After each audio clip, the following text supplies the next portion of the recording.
5, 4, 3, 2, 1, 0.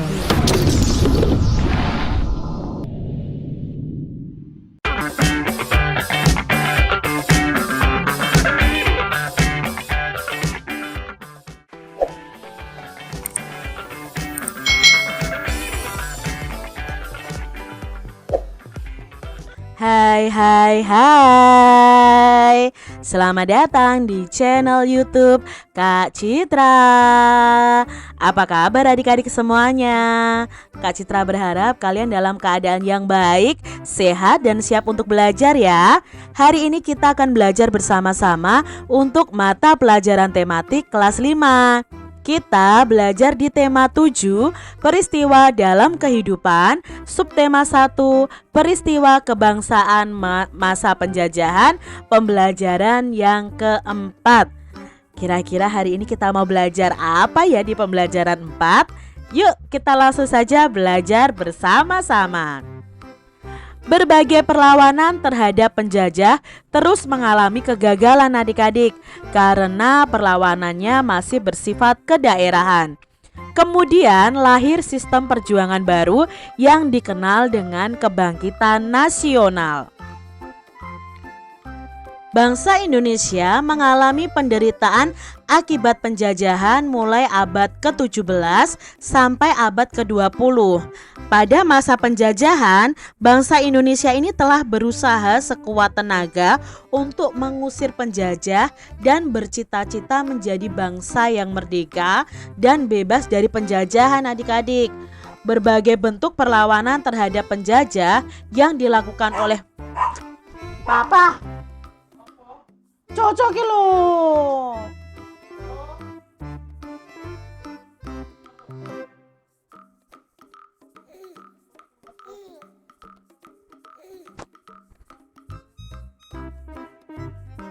Bangsa Indonesia mengalami penderitaan akibat penjajahan mulai awal abad ke-17 sampai abad ke-20 adik-adik. Pada masa penjajahan, bangsa Indonesia telah berusaha sekuat tenaga untuk mengusir penjajah dan bercita-cita menjadi bangsa yang merdeka yang bebas dari penjajahan. Berbagai bentuk perlawanan terhadap penjajah yang dilakukan oleh para raja, bangsawan, tokoh masyarakat, dan tokoh agama dilakukan dengan cara mengangkat senjata. Namun pada umumnya bentuk perlawanan semacam itu ternyata mengalami kegagalan. Adapun faktor-faktor yang menyebabkan gagalnya perjuangan bangsa Indonesia dalam mengusir penjajah adalah satu adik-adik, perjuangannya itu masih bersifat kedaerahan, jadi hanya mementingkan daerahnya sendiri-sendiri adik-adik. Yang kedua, perlawanan tidak dilakukan secara serentak. Yang ketiga, masih bergantung pada pimpinan. Jika pemimpin tertangkap, perlawanannya jadi berhenti adik-adik ya. Seperti yang kita pelajari di pembelajaran sebelumnya. Contohnya ketika Sultan Hasanuddin ya misalnya meninggal, ya sudah stop perlawanannya, tidak ada perlawanan lagi. Lalu kalah dalam persenjataan juga ya.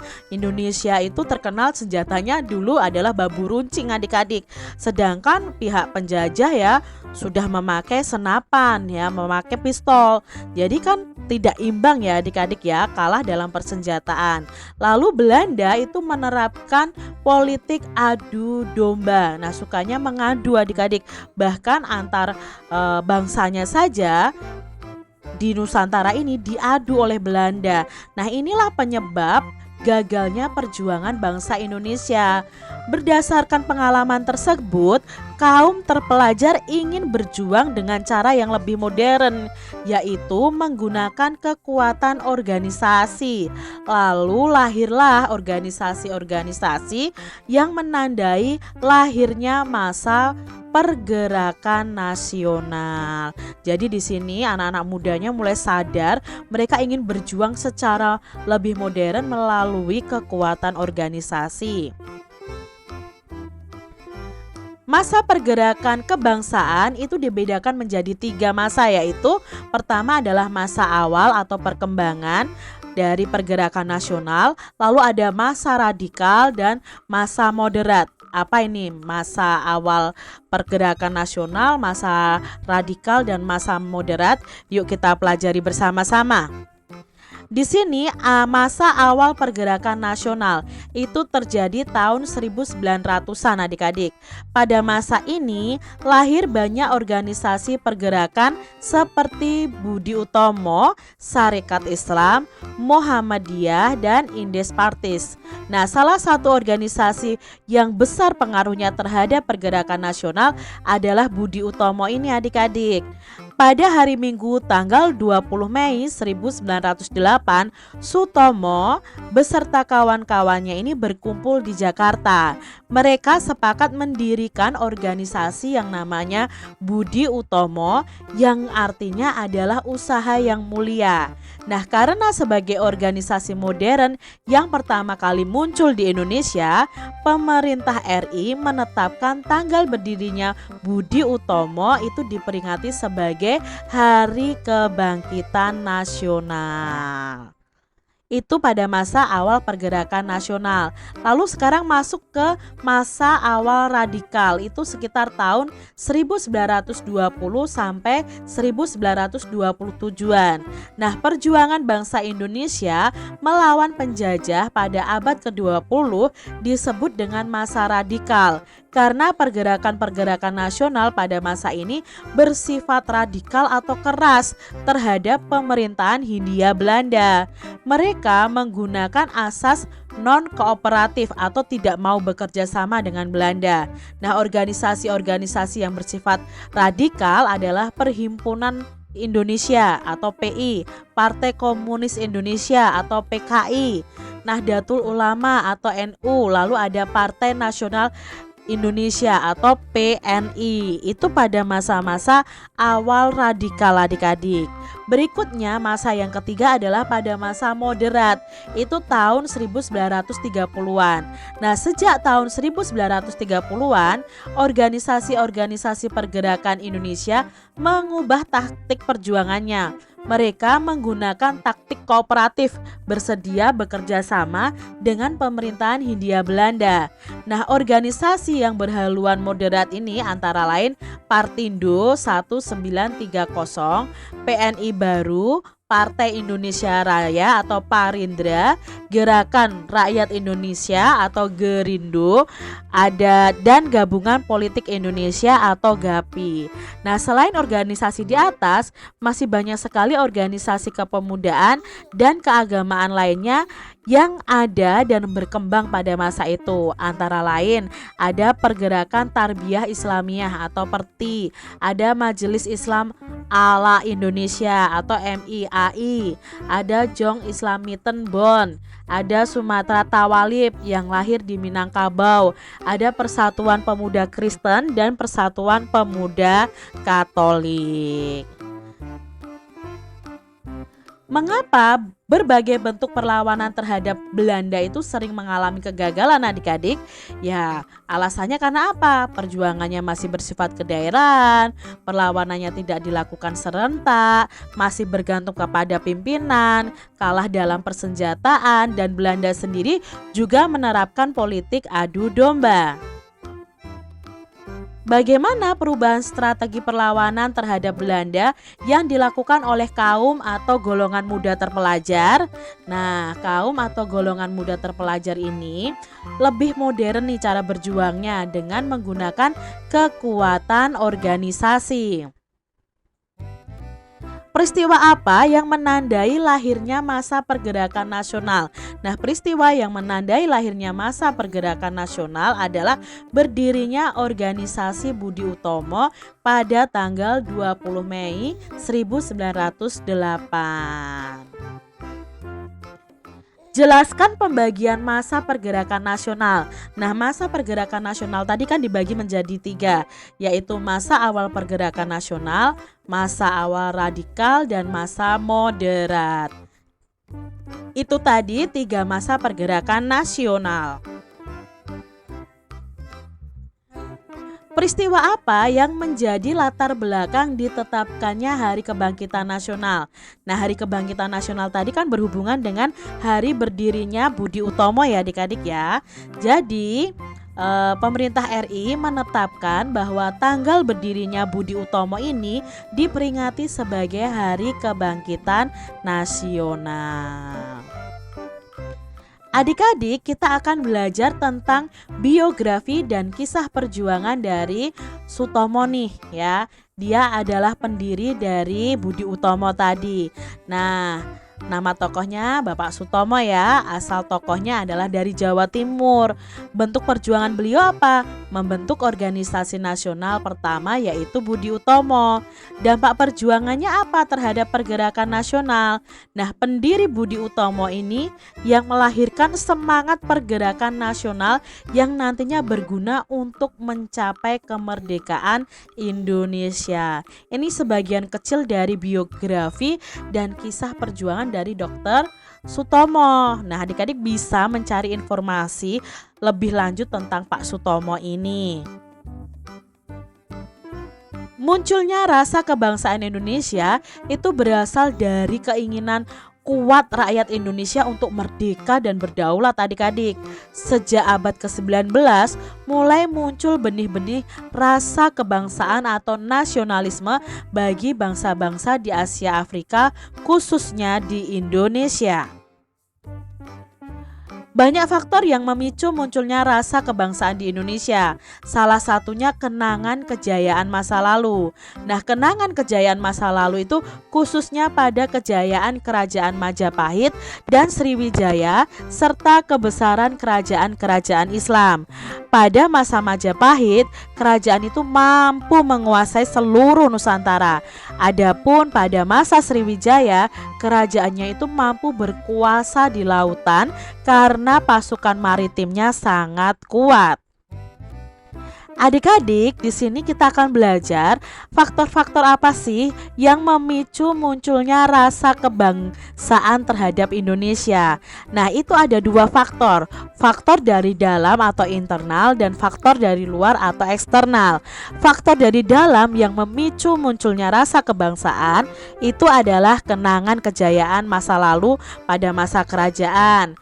Lalu perilaku Belanda itu yang menyengsarakan rakyat Indonesia sehingga menimbulkan rasa senasib dan sepenanggungan rakyat Indonesia.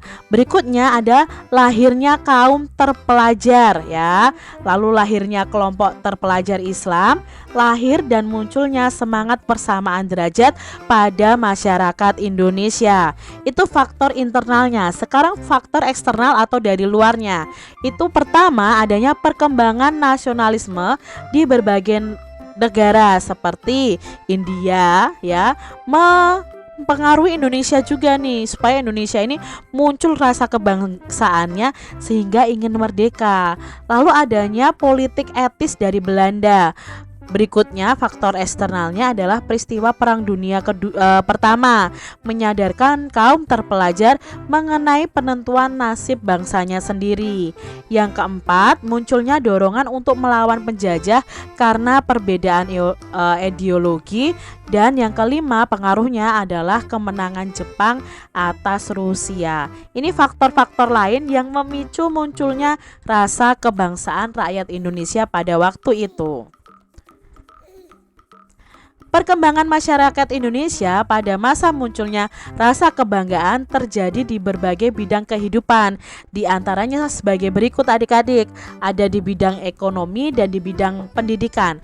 Apa yang di bidang pendidikan? Nah, perkembangan pendidikan ini menyebabkan munculnya para cendekiawan, baik hasil dari pendidikan barat maupun pendidikan di Indonesia.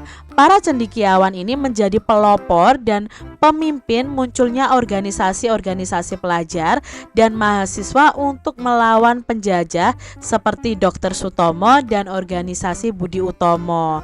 Lalu di bidang ekonomi ada upaya untuk penghapusan eksploitasi ekonomi asing.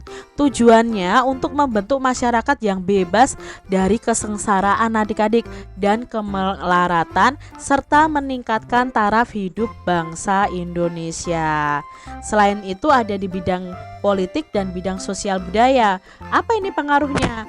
Banyak atau muncul organisasi-organisasi pergerakan yang menyuarakan aspirasi masyarakat pribumi yang telah hidup dalam penindasan penjajah. Mereka itu ingin menghancurkan kekuasaan kolonial di Indonesia. Mulai muncul paham-paham baru seperti nasionalisme, liberalisme, sosialisme, demokrasi, dan Pancasilais-me. Nah, semangat nasionalisme pada masa ini digunakan sebagai paham atau ideologi bagi organisasi pergerakan. Salah satunya adalah Partai Nasional Indonesia yang diketuai oleh Insinyur Soekarno. Pengaruhnya apa di bidang sosial dan budaya? Nah, pengaruhnya adalah melakukan pembentukan identitas nasional seperti penggunaan nama Indonesia adik-adik untuk menyebut nama negara kita. Hal ini itu diawali oleh J.R.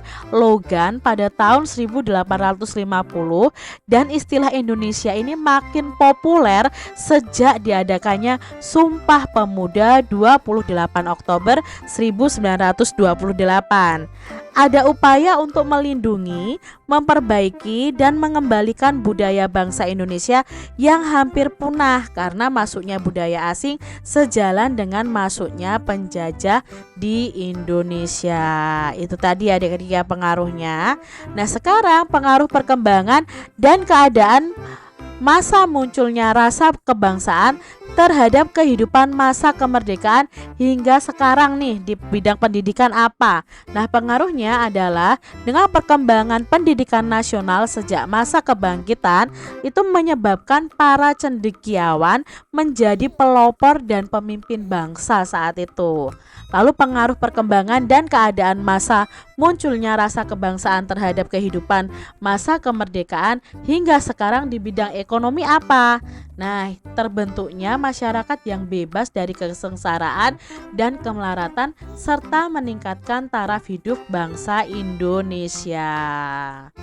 Nah, pengaruhnya apa nih di bidang politik? Pengaruhnya adalah banyak atau muncul organisasi-organisasi penggerak dan muncul paham-paham baru seperti nasionalis, lalu liberalisme, sosialisme, demokrasi, Pancasilaisme. Lalu pengaruhnya apa di bidang sosial dan budaya? Pengaruhnya ditunjukkan dengan adanya upaya untuk melindungi, memperbaiki, dan mengembalikan budaya bangsa Indonesia yang hampir punah karena masuknya budaya asing. Adik-adik, sejak dirintisnya organisasi yang bersifat nasional, Budi Utomo, pemuda juga tergugah untuk membentuk organisasi-organisasi yang memperjuangkan nasib bangsanya. Semula di Indonesia itu terdapat macam-macam organisasi pemuda. Pada awal kemunculannya, organisasi-organisasi pemuda itu dapat dibedakan menjadi 3 macam, yaitu organisasi pemuda bersifat kedaerahan, organisasi pemuda bersifat nasional, dan organisasi pemuda bersifat keagamaan. Untuk menggabungkan semua organisasi kedaerahan menjadi satu kesatuan, mereka lalu mengadakan namanya Kongres Pemuda Indonesia. Nah, dari kongres ini terjadilah yang namanya peristiwa Sumpah Pemuda tahun 1928. Selama zaman penjajahan Belanda, Kongres Pemuda Indonesia itu diselenggarakan 3 kali. Kongres Pemuda Indonesia pertama itu berlangsung di Jakarta pada tanggal 30 April sampai 2 Mei tahun 1926, diikuti oleh semua organisasi pemuda. Namun Kongres Pemuda Indonesia I ini belum dapat menghasilkan keputusan yang mewujudkan persatuan seluruh pemuda. Kongres Pemuda Indonesia I merupakan persiapan untuk kongres berikutnya, yaitu Kongres Pemuda Indonesia II. Nah, Kongres Pemuda Indonesia II itu berlangsung di Jakarta pada tanggal 27 sampai 28 Oktober. Pusat penyelenggaraan kongres tersebut di gedung Indonesia's Club ya di Jalan Kramat Raya 106. Tetapi keseluruhan sidang diselenggarakan di 3 tempat. Pemuda bekerja keras mempersiapkan segala sesuatu yang diperlukan termasuk menyusun panitia kongres. Pada malam penutupan tanggal 28 Oktober, Kongres Pemuda Indonesia II mengambil keputusan sebagai berikut. Yang pertama, menerima lagu Indonesia Raya ciptaan W.R. Supratman itu sebagai lagu kebangsaan Indonesia. Yang kedua, menerima Sang Merah Putih sebagai bendera Indonesia. Yang ketiga, semua organisasi pemuda dilebur menjadi satu dengan nama Indonesia Muda. Nah, berikutnya diikrarkannya Sumpah Pemuda oleh semua wakil pemuda yang hadir. Adik-adik tentunya masih ingat tentang isi dari Sumpah Pemuda ya. Yang pertama, kami putra dan putri Indonesia mengaku bertumpah darah yang satu, tanah air Indonesia. Yang kedua, kami putra dan putri Indonesia mengakui berbangsa satu, yaitu bangsa Indonesia. Dan yang terakhir, kami putra dan putri Indonesia menjunjung bahasa persatuan, yaitu bahasa Indonesia. Adik-adik, kita akan mengetahui dan mencari informasi lebih lanjut tentang Sumpah Pemuda. Nah, kapan Kongres Pemuda ini dilaksanakan? Kongres Pemuda ini dilaksanakan pada tanggal 28 Oktober tahun 1928. Lalu siapakah peserta Kongres Pemuda ini? Nah, pesertanya adalah para pemuda dari berbagai daerah di Indonesia yang tergabung dalam organisasi politik, agama, budaya, dan lain sebagainya. Di manakah Kongres Pemuda ini dilaksanakan? Nah, Kongres Pemuda II ini berlangsung di Jakarta pada tanggal 27 sampai 28 Oktober 1928. Pusat penyelenggaraan kongres tersebut itu di gedung Indonesiasis Club di Jalan Kramat Raya nomor 106. Lalu apakah hasil Kongres Pemuda I? Nah, kalau Kongres Pemuda I Indonesia itu persiapan menuju ke Kongres Pemuda II. Berikutnya, apa hasil Kongres Pemuda II? Nah, di Kongres Pemuda II ini dihasilkan kesepakatan ini nih adik-adik, menerima lagu Indonesia Raya ciptaan Bapak W.R. Supratman itu sebagai lagu kebangsaan Indonesia, lalu menerima Sang Merah Putih sebagai bendera Indonesia, lalu semua organisasi pemuda itu dilebur menjadi satu dengan nama Indonesia Muda dan diikrarkannya Sumpah Pemuda. Apa isi ikrar Sumpah Pemuda? Nah, isi ikrar Sumpah Pemuda adalah kami putra dan putri Indonesia mengaku bertumpah darah yang satu, tanah air Indonesia. Kami putra-putri Indonesia mengaku berbangsa yang satu, bangsa Indonesia, dan kami putra dan putri Indonesia menjunjung bahasa persatuan, yaitu bahasa Indonesia. Sejak J.R. Logan menggunakan kata Indonesia untuk menyebut penduduk dan kepulauan Nusantara, istilah Indonesia mulai dikenal adik-adik. Bahkan beberapa tokoh banyak menulis artikel tentang keberadaan Nusantara itu dengan istilah Indonesia dan tidak lagi dengan istilah Hindia Belanda. Dalam perkembangan selanjutnya, istilah Indonesia dijadikan sebagai nama organisasi Indonesia di negeri Belanda, yaitu Perhimpunan Indonesia. Nah, istilah Indonesia makin populer setelah ditetapkannya Ikrar Sumpah Pemuda tadi pada tanggal 28 Oktober 1928. Nah, adik-adik, penggunaan kata atau istilah Indonesia itu menjadi sangat penting dalam pergerakan dan perjuangan bangsa Indonesia menghadapi kaum penjajah dalam upaya mencapai kemerdekaan bangsa dan negara Indonesia. Kata Indonesia ini telah dijadikan identitas nasional yang dapat mempersatukan seluruh pergerakan bangsa di dalam menentang kekuasaan pemerintahan kolonial Belanda di wilayah Indonesia. Nah, kata Indonesia juga telah menjadi perekat dan lambang perjuangan bangsa Indonesia ya, yang awalnya perangnya itu hanya bersikap kedaerahan lalu bersatu menjadi satu bangsa, yaitu bangsa Indonesia. Adik-adik, peristiwa Sumpah Pemuda ini menunjukkan adanya rasa persatuan dan kesatuan di antara pemuda yang berbeda ras, suku, golongan, dan agama. Memang demikian seharusnya, walaupun kita berbeda ras, suku, golongan, dan agama, tetapi derajat kita itu sama sebagai manusia. Tidak ada manusia yang lebih tinggi dan tidak ada manusia yang lebih rendah. Semua derajat manusia itu sama adik-adik. Nah, tahukah adik-adik perbedaan antara satu suku dan suku lainnya hanya terletak pada bahasa dan adat istiadatnya serta sistem kekerabatannya? Yuk kita cari tahu bersama-sama. Yang pertama itu adat istiadatnya. Setiap suku bangsa pasti memiliki adat istiadat tertentu, meliputi upacara adat dan kebiasaan-kebiasaan lain. Nah, kebiasaan-kebiasaan tersebut sudah dijalankan secara turun-temurun dalam suatu suku.